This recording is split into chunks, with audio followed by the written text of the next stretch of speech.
بزرگان دین، ملت اسلامیہ کی ماں اور بہنوں، الحمدللہ سب سے پہلی بات، یہ موقع جو ہے وہ آج کا جو دن ہے وہ بچوں کا ہے۔ آج بچوں کو کچھ مظاہرہ کرنا ہے اور ہم جیسے لوگوں کو انہیں دیکھ کر اس میں اگر کوئی کمی پیشی ہے، کوئی اچھا ہے تو ہمیں ان کی ہمت افزائی کرنی ہے۔ آج کوئی بڑی لمبی چوڑی تقریر ہماری نہیں ہونی چاہیے۔ صحیح معنی میں جس کی شادی ہوتی ہے وہی دلہا بڑا ہوتا ہے اس دن۔ جی ہاں، وہی بڑا ہوتا، وہی اہم انسان ہوتا ہے۔ جی ہاں، آج یہ بچوں کا دن ہے۔ جتنے لوگ آپ آئے ہیں الحمدللہ آپ کے آنے سے ان کو ہمت ملی ہے، آپ کے بیٹھ کر سننے سے ان بچوں کو ہمت ملی ہے۔ بالکل میں اور آپ ہم نہیں جانتے ہیں کہ ان بچے اور بچیوں میں کون کہاں پہنچے گا، کس سے کیا خدمت اللہ تبارک و تعالیٰ لے لے گا، یہ ہم نہیں جانتے ہیں۔ اور یہ بھی آپ کو میں بتا دوں، یہ جو بچے پڑھ کر گئے ہیں ابھی اسٹیج پہ کھڑے ہو کر، اتنا پڑھنے کے لیے کتنی محنت کرنی پڑتی ہے یہ آپ کو شاید اس کا اندازہ نہیں ہے۔ ہمارے ملک میں ایک بہت بڑا طاقتور انسان گزرا ہے، بہت سارے نیوز چینلوں کا یہ کہنا ہے اس سے بڑا طاقتور انسان ہندوستان میں نہیں گزرا۔ اس کا نام کہتے ہیں گھاما پہلوان۔ دلی کے ایک مدرسے کے اندر وہ گیا، اٹینڈ کیا اس نے، بچوں کی ساری تقریریں اس نے سنی۔ بڑا پہلوان تھا، وہ مسلمان تھا، حج بھی کیا اس نے الحمدللہ۔ ساری تقریریں ہونے کے بعد اسے اسٹیج پہ کھڑا کیا گیا۔ دنیا کا سب سے بڑا پہلوان ہے وہ، 5000 وہ کیا بولتے ہیں نا ڈپس وہ مارتا تھا ایک وقت میں وہ۔ جی ہاں، آپ نیوز میں ڈال کے دیکھیں، گوگل میں آ جائے گا وہ۔ جب وہ اسٹیج پہ کھڑا ہوا آ کر تو اس کے پسینے چھوٹ گئے پہلوان صاحب کے، اس لیے کہ پہلوانی الگ ہے اور اسٹیج پہ کھڑ کر بات کرنا، اللہ کی بات بولنا، رسول اللہ صلی اللہ علیہ وسلم کی تعلیمات لوگوں تک پہنچانا، یہ الگ چیز ہے۔ وہ گھبراہٹ میں ایک ہی لفظ بولا، سلام کر کے جا کے بیٹھ گیا۔ اس نے کہا جو کچھ بچوں نے کہا ہے اس پر عمل کیجیے، جو کچھ بچوں نے کہا ہے اس پر عمل کیجیے۔ وہ بول کر السلام علیکم بول کر جا کے بیٹھ گیا۔ آج جو بچوں نے کیا ہے 100% قابل مبارکباد ہیں، ان کے والدین قابل مبارکباد ہیں۔ اور سب سے بڑی چیز اس جگہ پر یہ جو لوگ اس تعلیم کو جاری رکھے ہیں اور محنت کر رہے ہیں بغیر کسی رسمی گفتگو کے، وہ قابل مبارک، حقیقت میں قابل مبارکباد ہے۔ اللہ تبارک و تعالیٰ اس کام کو قبول فرمائے۔ اللہ تبارک و تعالیٰ دنیا اور آخرت میں ان بچوں کے لیے، بھائیوں کے لیے اجر جزیل، اور دنیا و آخرت میں اللہ تبارک و تعالیٰ گناہوں کی مغفرت کا ذریعہ بنائے۔ ہماری دعا ہے ان بھائیوں کے لیے، اور اللہ تبارک و تعالیٰ اس کام کو آگے بڑھاتا رہے۔ میں نے قرآن مجید کی مشہور سورت کی ایک آیت پڑھی ہے، میرا پورا خطاب مختصر انداز میں اسی آیت کے اطراف رہے گا انشاءاللہ تعالی۔ آیت ہے سورہ تکاثر کی، ثم لتسألن یومئذ عن النعیم۔ ترجمہ اردو زبان میں اس کا یہ ہے، اللہ تعالیٰ نے جو نعمتیں تم کو دی ہیں، ہر نعمت کے بارے میں تم سے اللہ ضرور سوال کرے گا۔ کوئی نعمت جو اللہ پاک نے آپ کو عطا کی ہے اور یہ اگر ہم سوچتے ہیں کہ اس کے بارے میں نہیں پوچھا جائے گا تو ہم بہت بڑے بے وقوف انسان ہیں، بہت نادان انسان ہیں۔ اور ایک لفظ میں اگر میں آپ سے پوچھوں اللہ کی نعمتوں میں سب سے بڑی نعمت کون سی ہے، ایک مسلمان یہ کہے گا دین، ایک مسلمان یہ کہے گا اسلام۔ اسلام سے بڑی نعمت نہیں ہے۔ اللہ کی بڑی نعمتوں میں ایک بڑی نعمت اللہ نے جو ایک انسان کو دی ہے، ایک مسلمان کو دی ہے، وہ اولاد ہے، بچے ہیں۔ جی ہاں، جن کے بچے ہیں وہ سر ہلا رہے ہیں، اور جن کے ہونے والے ہیں جب ہوں گے تو سمجھ میں آئے گا۔ بچے سے زیادہ محبت لوگ کسی سے نہیں کرتے۔ اولاد بہت عظیم نعمت ہے، اور جن کو نہیں ہو رہی ہے، سال ہو گیا، 2 سال ہو گیا، 5 سال ہو گئے، 10 سال ہو گئے، وہ جو چکر کاٹ رہے ہیں ہاسپٹلوں کے، ڈاکٹروں کے، وہ بہتر جانتے ہیں کہ اولاد کتنی عظیم نعمت ہے۔ نبیوں کو آزمانے کے لیے اللہ تبارک و تعالیٰ نے اولاد کو استعمال کیا ہے۔ ابراہیم علیہ السلام کی آزمائش، ان کے فرزند ہیں اسماعیل علیہ السلام۔ زکریا علیہ السلام کو اللہ پاک نے اولاد میں آزمایا ہے۔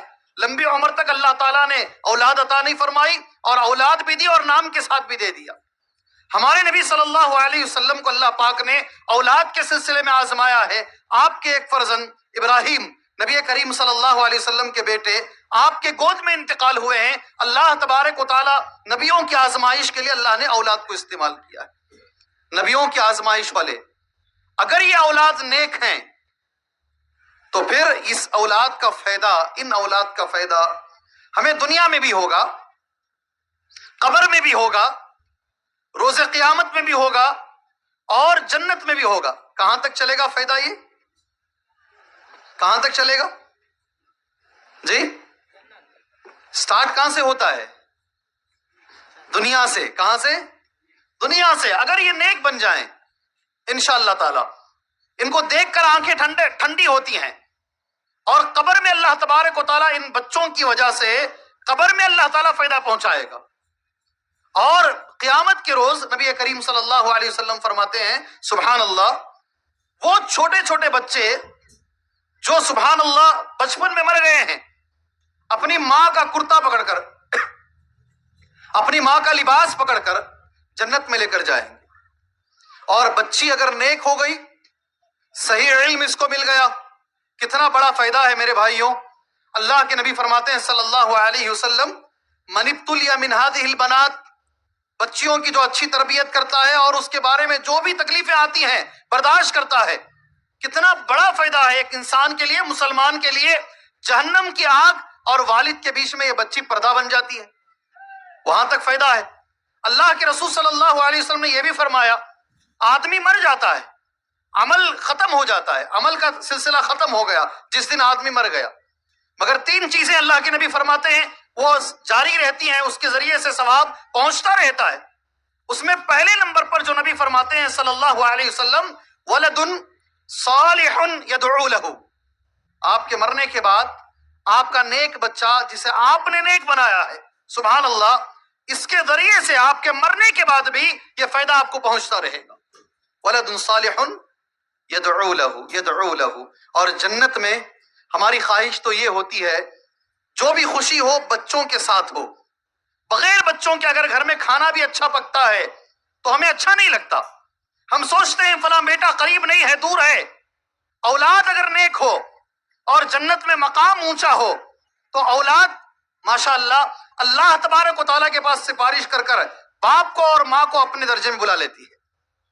قرآن مجید کی سورہ طور کی آیت ہے، والذین آمنوا واتبعتہم ذریتہم بایمان الحقنا بہم ذریتہم، وہ لوگ جو ایمان لے کر آئے اور ان کے بچے بھی ایمان لے کر آئے، ہم ان دونوں کو جنت میں ملا کے رکھیں گے، الحقنا بہم ذریتہم، اور کسی کا حق نہیں ماریں گے۔ میں یہی آپ سے گزارش کرتا ہوں، بچوں کو ایسے بنائیے فائدہ دنیا میں بھی ہو، مرنے کے بعد بھی ہو، قیامت کے روز بھی ہو، اور انشاءاللہ تبارک و تعالی جنت میں بھی تمہیں فائدہ پہنچے انشاءاللہ تعالی۔ بنائیں گے، بنائیں گے۔ دنیا کی ڈگریاں، ابھی ریزلٹ آنا شروع ہوا ہے، +2 کا ریزلٹ آیا ہے، SSLC کا آنے والا ہے، اور پتہ نہیں کون سے ریزلٹ۔ ہماری دعا ہے، اللہ سے ہم دعا کرتے ہیں اللہ ہر بچے کو کامیاب کرے، اللہ ہر امتحان میں کامیاب کرے۔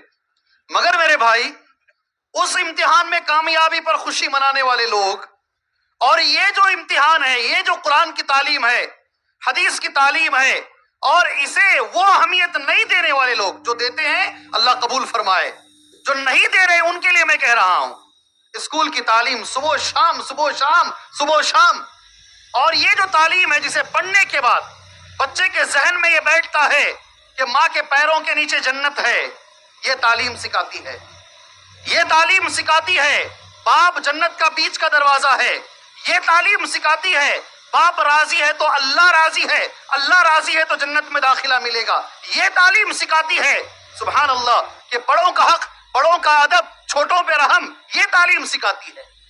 اور اس تعلیم کو ہمیں ویسی اہمیت دینی چاہیے جیسے اللہ کے رسول صلی اللہ علیہ وسلم نے ہمیں حکم دیا ہے، ہمیں حکم دیا ہے۔ اور وہ کیا حکم ہے نبی کریم صلی اللہ علیہ وسلم کا؟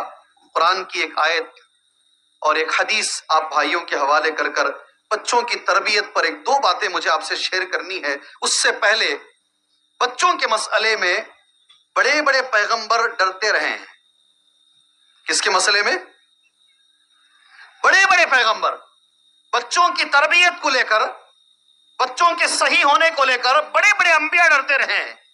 ابراہیم علیہ السلام کے نام سے قرآن میں ایک سورت ہے، ابراہیم علیہ السلام کی دعا ہے، اجنبنی وبنی ان نعبد الاصنام، یہ ابراہیم کی دعا ہے، اجنبنی وبنی ان نعبد الاصنام، اے اللہ مجھے اور میرے بچوں کو تو بچا لے۔ کس سے بچا لے؟ کہ کہیں ایسا نہ ہو کہ ہم بت پرستی کر لیں، بت پرستی سے بچا لے اللہ۔ اجنبنی وبنی، ڈر رہے ہیں ابراہیم علیہ السلام۔ اور ابراہیم خود کہتے ہیں ربنا انی اسکنت من ذریتی، اے میرے پروردگار میرے بچوں کو لا کر میں تیرے گھر کے پاس آباد کر رہا ہوں۔ کہاں؟ مکہ مکرمہ میں۔ کھانے پینے کی کوئی چیز نہیں، نہ کھیتی ہے نہ ہریالی ہے، کچھ نہیں ہے، پانی بھی نہیں ہے، مگر وہاں اللہ کا گھر ہے۔ قرآن کہتا ہے انی اسکنت من ذریتی بواد غیر ذی زرع عند بیتک المحرم، تیرا گھر وہاں موجود ہے۔ اے اللہ میں اس لیے میرے بچے کو یہاں چھوڑ کے جا رہا ہوں تاکہ میرا بچہ نمازی بن جائے، لیقیم الصلاۃ، اس کے اندر نماز کی پابندی آ جائے۔ یہ ابراہیم علیہ السلام کی دعا ہے اور ان کا عمل ہے۔ کئی لوگ ماں باپ کسی مدرسے کو جا کر دیکھ کر آتے ہیں، یہاں فین نہیں ہے، یہاں کھانا اچھا نہیں ملتا ہے، پانی گرم نہیں ملتا ہے، یہاں کے انتظامات صحیح نہیں ہیں، اس میں کئی لوگ بچوں کو ڈالتے بھی نہیں۔ ایک ابراہیم علیہ السلام تھے، کھانا پانی سب دور کی بات ہے، گھاس کا دانہ بھی نہیں اگتا تھا وہاں، مگر اللہ کا گھر تھا، اللہ کا گھر تھا، تربیت اچھی ہو سکتی تھی، اس لیے وہاں آباد کی، اللہ پہ بھروسہ کیا اور چل دیے۔ بچوں کی تربیت کے بارے میں یعقوب علیہ السلام ہمارے پاس مثال ہے، مر رہے ہیں، موت کا وقت قریب ہے۔ قرآن کہتا ہے جی یعقوب علیہ السلام کے پاس جب موت حاضر ہوئی، انہوں نے اپنے سارے بچوں کو بلایا، ام کنتم شہداء اذ حضر یعقوب الموت اذ قال لبنیہ ما تعبدون من بعدی۔ یعقوب علیہ السلام موت آنے سے پہلے اپنے بچوں سے کہہ رہے ہیں، کیا سوال ہے، دیکھو میرے بعد تم کس کی عبادت کرو گے؟ کیا کہتے ہیں؟ میرے بعد تم کس کی عبادت کرو گے؟ سبحان اللہ۔ بچوں میں یوسف بھی ہیں، یوسف علیہ السلام بھی ایک پیغمبر ہیں، اور بچے کہتے ہیں نعبد الہک و الہ آبائک۔ حضرت یعقوب علیہ السلام اپنی ذمہ داری نبھا رہے ہیں، ابراہیم نبھا رہے ہیں۔ اسماعیل کے بارے میں قرآن کہتا کان یأمر اہلہ بالصلاۃ، اپنے گھر والوں کو نماز کا حکم دیا کرتے تھے، اور اللہ کے رسول صلی اللہ علیہ وسلم نے مجھے اور آپ کو حکم دیا ہے، آپ کو اور مجھے حکم دیا ہے۔ نبی کریم صلی اللہ علیہ وسلم نے، اولاد ہو جانا کمال نہیں ہے۔ لوگ پوچھتے نا کیا ہوا جی؟ لڑکا ہوا، کالر ہلا کو بولتا انہیں، کیا لڑکا ہوا؟ کتنے بچے تم نا؟ سوال 3 مرد بچے، کتنا کہ جنگ جیت کو آگے ہے صاحب، 3 مرد بچے۔ تم نا کتنے بچے ہیں؟ 5۔ پہلا سوال لڑکے کتنے، لڑکیاں کتنے؟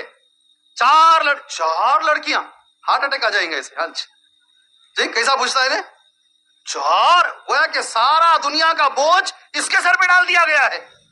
4 لڑکیاں 1 لڑکا، استغفر اللہ۔ بچے ہونا کمال نہیں ہے جی، ان کی صحیح تعلیم، ان کی صحیح تربیت اور آنکھوں کی ٹھنڈک بننا، یہ کمال ہے، یہ کمال ہے۔ اولاد کا ہو جانا، مرد بچے کا ہو جانا، اور ہاں یہ بھی پریشانی کی بات ہے، گھر کو آتے ہی پہلا سوال، کھا لیا کیا بچہ؟ سوال کیا؟ بچہ کھا لیا کیا؟ ٹیوشن پڑھ لیا کیا؟ دوسرا سوال، ٹیوشن کو گیا تھا کیا؟ بچہ کھا لیا کیا؟ نماز پڑھیا کیا؟ اگر وہ کوسا باپ پوچھتا مجھے نہیں معلوم، اللہ ماشاء اللہ کوئی دیندار 1 آدھ رہیں گے، 100 میں 1 بھی نہیں۔ ٹیوشن کو گیا، سب پوچھتے ہیں کھانا کھایا کیا؟ پیٹ بھر کو نہیں، سوگا رہا تو میں کتنے بچوں کو دیکھا ہوں، آدھی نیند میں کھانا کھلاتے رہتے ہیں۔ کھانے کی فکر، ٹیوشن کی فکر ہے، مگر اس کی اسلامی تربیت کی فکر نہیں ہے۔ ایک لفظ لکھ کر لے کر جاؤ، یہاں سے لکھ کر لے کر جاؤ، اگر آپ کے بچوں کو اللہ کا حق نہیں سکھائیں گے تو اللہ تبارک و تعالی ان کو تمہارا حق نہیں سکھائے گا۔ نہیں سمجھ میں آیا شاید؟ اگر آپ کے بچوں کو اللہ کا حق، اللہ کون ہے، اس کی عبادت کیا ہے، یہ تعلیم نہیں سکھاؤ گے، جب تم بوڑھے ہو جاؤ گے تو یہ بچے تمہیں یوز اینڈ تھرو کی طرح پھینک کے چلے جائیں گے. اور مثال کے لیے ابھی ہونا تو جاؤ دیونہلی میں، وہاں ایک آشیانے کے نام سے ایک سینٹر ہے، بڑے بڑے مالدار لوگ اپنے والدین کو وہاں چھوڑ کے چلے گئے ہیں، اولڈ ایج ہوم میں چھوڑ کے چلے گئے ہیں. اگر آج آپ نے بچوں کی فکر نہیں کی سبحان اللہ تو کل یہ بچے آپ کا حق ادا نہیں کریں گے. مثالوں کے لیے بہت ساری مثالیں ہیں، بہت ساری مثالیں ہیں. مجلس کے اعتبار سے علم پر دو باتیں مجھے آپ کے سامنے بول کر اپنی بات مجھے انشاءاللہ تعالی ختم کر لینی ہے. بچے کی تربیت کیسی کریں، کیسے بچوں کو نیک بنائیں؟ سبحان اللہ. اس کے لیے رول ماڈل اللہ کے نبی ہیں. کون کون ہے؟ ذرا زور سے کون؟ جیسے اللہ کے نبی صلی اللہ علیہ وسلم نے بچوں کی تربیت کی، انشاءاللہ ہمیں ویسی ہی تربیت کرنی ہے. جیسے نبی کریم صلی اللہ علیہ وسلم نے بچوں کے بارے میں غور و فکر کیا، ہمیں ویسے ہی غور و فکر کرنا ہے. کریں گے انشاءاللہ تعالی. جی وہی مجھے پیغام، لاسٹ پیغام وہی ہے میرا، آپ کے حوالے کرنا ہے مجھے یہ پیغام.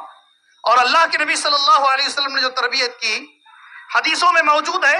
سبحان اللہ. وہ تربیت ایک بچے کو بٹھا کر نبی کریم صلی اللہ علیہ وسلم تربیت دے رہے ہیں، اور پہلا لفظ بچے کے ذہن میں یہ بٹھا رہے ہیں، یا غلام، اے بچے. کیا ہے؟ اے بچے. سبحان اللہ. یا غلام، اے بچے، پہلا لفظ ہے. اور پہلا لفظ جو اس کے ذہن میں بٹھا رہے ہیں وہ عقیدے کا لفظ ہے. کون سا؟ عقیدے کا لفظ. بڑا اہم لفظ ہے، عقیدے کا لفظ ہے کہ کوئی بھی چیز زندگی میں اگر مانگنا ہے تو اللہ تبارک و تعالیٰ سے مانگنا ہے، اللہ کے سوا کسی سے نہیں مانگنا ہے. اذا استعنت فاستعن باللہ. جب بھی کوئی چیز مانگنا ہے اللہ تبارک و تعالیٰ سے مانگو. اور ساتھ میں یہ لفظ نبی کریم صلی اللہ علیہ وسلم بچے کے ذہن میں ڈال دیتے ہیں، احفظ اللہ یحفظک، احفظ اللہ تجدہ تجاہک. بڑا پیارا سا لفظ ہے. پہلا عقیدہ ہمیں یہ سبق ملتا ہے، تو اللہ کی حفاظت کر، اللہ تیری حفاظت کرے گا. تو اللہ کی حفاظت کر، اللہ تیری حفاظت کرے گا. ایک انسان اللہ کی حفاظت کر سکتا ہے؟ ایک انسان اللہ کی حفاظت کر سکتا ہے؟ بولو جی، ٹو وے رہنے دینا، آپ بھی بولو کچھ. کر سکتا ہے؟ نہیں. اللہ کے قانون کی حفاظت کریں. اللہ نے جسے حلال وہ حلال سمجھ کر چلیں، اللہ نے جسے حرام کہا اسے حرام سمجھ کر زندگی بھر بچتے رہیں. اگر آپ ایسا کریں گے تو آپ کے مصیبت کے وقت میں اللہ آپ کی حفاظت کرے گا. سبحان اللہ. کر کے دیکھو، کر کے دیکھو. بچے کے ذہن میں پہلا لفظ نبی یہ بٹھا رہے ہیں، تو ایسی زندگی گزار، تیرے ساتھ ایسا ہوگا. مانگنا تو صرف اللہ سے مانگ اور کسی سے مت مانگ. اور یہ لفظ نبی کا ہے، قلم سوکھ چکا ہے، لکھا جا چکا ہے کیا ہونے والا ہے. نبی فرماتے ہیں بچے کو ساری دنیا مل کر بھی تجھے تکلیف پہنچانا چاہے اتنی ہی پہنچا سکتی ہے جتنا کہ لکھ دیا گیا ہے. ساری دنیا مل کر بھی تجھے نفع پہنچانا چاہے اتنا ہی پہنچے گا جتنا کہ یہ سارا خلاصہ ہے. عقیدہ مضبوط کیا جائے. کیا کیا جائے؟ کیا کیا جائے؟ الحمدللہ میں شکر گزار ہوں، بلا مبالغہ، تعریف نہیں ہے. ان لوگوں نے جو کورس بنایا ہے تربیہ والوں نے، اس میں عقیدے کا ایک چاپٹر ہے. سبحان اللہ. عقیدے کا ایک چاپٹر ہے. بچپن سے چھوٹے بچوں کو عقیدہ پڑھایا جا رہا ہے. یہ نبی کی تربیت ہے. سبحان اللہ. یہ اللہ کے رسول کی تربیت ہے صلی اللہ علیہ وسلم. پھر اخلاق پر زور دیا جائے. حضرت حسن رضی اللہ عنہ ہے، ہم لوگ کبھی کبھی چھوڑ دیتے ہیں، کھجور نیچے پڑا ہوا ہے اٹھا کے منہ میں ڈال لیتے ہیں. کچھ غلط ہوا؟ بچے نے کھجور منہ میں ڈال لیا، غلط ہوا؟ غلط ہوا؟ صحیح ہوا بھائی. نبی کریم صلی اللہ علیہ وسلم نے کخی کخی تھوکو تھوکو. ہو سکتا ہے یہ کھجور صدقے کا ہو اور ہمارے خاندان کے لیے صدقہ جائز نہیں ہے. ایک حدیث میں آتا ہے انگلی منہ میں ڈال کر آپ نے نکالا. جو چیز ہمارے بچوں کے لیے جائز نہیں ہے اس پہ کڑی نگرانی بچپن سے رکھی جائے، تبھی جا کر یہ بچے جیسے جیسے بڑے ہوں گے. ایک ڈاکٹر میرے دوست تھے، سبحان اللہ، مسجد چار مینار اہل حدیث جو مسجد ہے، بچپن سے اس کے بازو ان کے ابا کا دکان تھا. میرٹ میں آئے، امبیڈکر میں سیٹ ملی، MBBS بن گئے. ان کا نام آ رہا ہے تو بتا دو، امریکہ میں ہے الحمدللہ ابھی اس وقت میں. ان کو پہلا کام ملا سینٹ جانس ہاسپٹل میں. کہاں؟ بنگلور میں. جانتے ہیں سینٹ جانس ہاسپٹل؟ جانتے ہیں سینٹ جانس ہاسپٹل میں ان کی داڑھی تھی. انٹرویو لیا گیا اور لینے والا ایک پوپ فادر تھا. اس نے ان سے سوال کیا آپ نے داڑھی کیوں چھوڑا ہے؟ آپ نے داڑھی کیوں چھوڑا ہے؟ انہوں نے کہا آئی لو جیسس. مجھے جیسس سے محبت ہے. کس سے؟ مجھے عیسیٰ سے محبت ہے اور میں نے بچپن سے دیکھا ہے عیسیٰ کے چہرے پہ داڑھی ہے، اس لیے میں داڑھی چھوڑ رہا ہوں. سارا اسٹاف ہکا بکا ہے، کوئی کچھ بول ہی نہیں پا رہا ہے، اس لیے کہ فادر کلین شیو ہے. کچھ بھی ہل ہی نہیں پا رہے وہ لوگ، اور اپائنٹ ہو گئے وہ. سبحان اللہ، پہلا کام ملا. وہ کہتے ہیں وہ سنتوش ہاسپٹل میں کام کر رہے تھے. جب کسی کا علاج اچھا ہو جاتا تو لوگ کور میں پیسے رکھ کر الگ دیا کرتے تھے ان کو، یہ ڈاکٹر صاحب کو. وہ کہتے ہیں میں مولانا عبد المتین میمن جوناگڑھی صاحب کا درس سنتا تھا بچپن سے، چھوٹی عمر سے. پوری بخاری میں نے سنی ہے شیخ سے. جب بھی کوئی فیصلہ لیتا وہی باتیں یاد آتی تھی. میں نے زندگی میں ایک بھی کور نہیں لیا. میں نے کہا یہ ایک طریقے کا جو ہے رشوت ہے، ایک طریقے کی رشوت مجھے دی جا رہی ہے، اور ہمارے دھرم کے مطابق یہ حرام ہے، اور وہ بچپن میں بتایا گیا. اگر بچپن سے چیزیں سکھائی جائیں تو زندگیاں بچوں کی اچھی ہو جاتی ہیں. الحمدللہ. پھر بھی میں کہوں گا ان لوگوں کے اندر اخلاق کا بھی ایک پہلو ہے، مگر یہ صرف یہاں سے بات نہیں چلے گی. 1 گھنٹہ 1.5 گھنٹہ یہ مدرسے میں پڑھتے ہیں، باقی سب آپ ہی کے ساتھ رہتے ہیں. آپ لوگ بچپن سے ان کی تربیت پر توجہ دیجیے انشاءاللہ تبارک و تعالی. بچوں کو اچھے اخلاق بنائیے. میں نے کئی جگہ پر اخلاق کے بارے میں ایک لفظ کہا، اسی کے ساتھ بات میں انشاءاللہ تعالی یہ ختم کرنا مناسب سمجھتا ہوں انشاءاللہ تعالی. آج کی تاریخ میں میرے نوجوان بچوں غور سے سنو، آج کی تاریخ میں کسی بھی آئٹم بم میں اتنی طاقت نہیں ہے جتنی طاقت اچھے اخلاق میں ہے. آپ سمجھ رہے ہیں میری بات؟ آپ اخلاق سے کسی کو بھی مار سکتے ہیں، آپ مسکراہٹ سے کسی کو بھی مار سکتے ہیں، آپ کی عادتوں سے دنیا کو آپ نیچے کر سکتے ہیں. سبحان اللہ. اور میں نے 10 مرتبہ تو کہا ہوگا یہ بات، عبدالعظیم صاحب نے بھی کئی بار کہی ہے. چھوٹی چار مینار کا ایک نوجوان نے جو کیا سبھی لوگ آپ تقریباً جانتے ہیں، تقریباً لوگ جانتے ہیں. دنیا میں ہمارے بڑے دشمنوں میں سے مسلمانوں کے ایک یہودی ہے. یہودی ہمارے بنگلور کے بچے کے اخلاق سے متاثر ہو کر امریکہ میں یہ کہتا ہے میں بچپن سے اسلام سے نفرت کرتا تھا. اس بچے کے اخلاق کو دیکھنے کے بعد آج اس کے الفاظ ہیں میں سلوٹ کرتا ہوں اسلام کو. سبحان اللہ. اخلاق اچھے بنائیں، تعلیم پر توجہ دیں، اور اس پر جیسی توجہ دینی چاہیے ویسی توجہ دیں. اور آخر میں خلاصہ ہے، ہم پوری محنت کرنے کے بعد ہمارے بچوں کے لیے رو کر اللہ سے دعا مانگیں. جی ہمیشہ دعا مانگیں گے انشاءاللہ تعالی. کیا دعا مانگیں گے؟ اللہ بچے کو ڈاکٹر بنا دل، انجینئر بنا دل، 1 لاکھ 1.5 لاکھ روپے سیلری ملنے والا بنا دل. کیا دعا مانگتے ہیں لوگ؟ کیا دعا مانگیں گے؟ وہ دعا جو قرآن میں ہمیں سکھائی گئی ہے، ربنا هب لنا من ازواجنا وذرياتنا قرة اعین وجعلنا للمتقین اماما. اتنی بڑی دعا ہے تمہاری زندگی کے آدھے مسئلے حل ہو جائیں گے، آدھے مسئلے حل ہو جائیں گے. سبحان اللہ. ربنا اے ہمارے پروردگار، اے ہمارے پروردگار، حب لنا من ازواجنا وذریاتنا، ہماری بیوی کو اور ہمارے بچوں کو ہماری آنکھوں کی ٹھنڈک بنا دے. سبحان اللہ.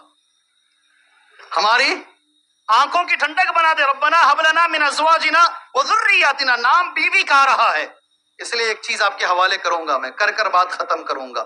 عمل کریں گے؟ جی ذرا زور سے بولو. 6 کتابوں میں حدیث ہے، ایک نہیں کتنے؟ حدیث کی 6 کتابوں میں ہے. اللہ کے رسول کا لفظ ہے صلی اللہ علیہ وسلم. نبی فرماتے ہیں بیوی کو کبھی نہیں مارنا ہے، ولا تضرب الوجه، کبھی ہاتھ نہیں اٹھانا ہے. انشاءاللہ اس سے بچوں کی تربیت میں فرق پڑتا ہے، بچوں کی تربیت میں فرق پڑتا ہے. کبھی نہیں مارنا ہے. نبی نے فرمایا صلی اللہ علیہ وسلم ولا تضرب الوجه. اور نبی کا ایک اور لفظ ہے بیوی کے بارے میں، لفظ آ رہا ہے، تربیت ہے اس لیے بول رہا ہوں ولا تقبح. یہ لفظ میرے ساتھ بولیں آپ انشاءاللہ. بول سکتے ہیں اس لفظ کو؟ بولیے. نبی کی حدیث ہے ولا، ذرا زور سے بولیے، تقبح، ولا تقبح. ایک بار اور، ولا تقبح. شان سے بولو، نبی نے کہا ہے، نبی کی حدیث ہے. سبحان اللہ. اس کا اردو معنی ہے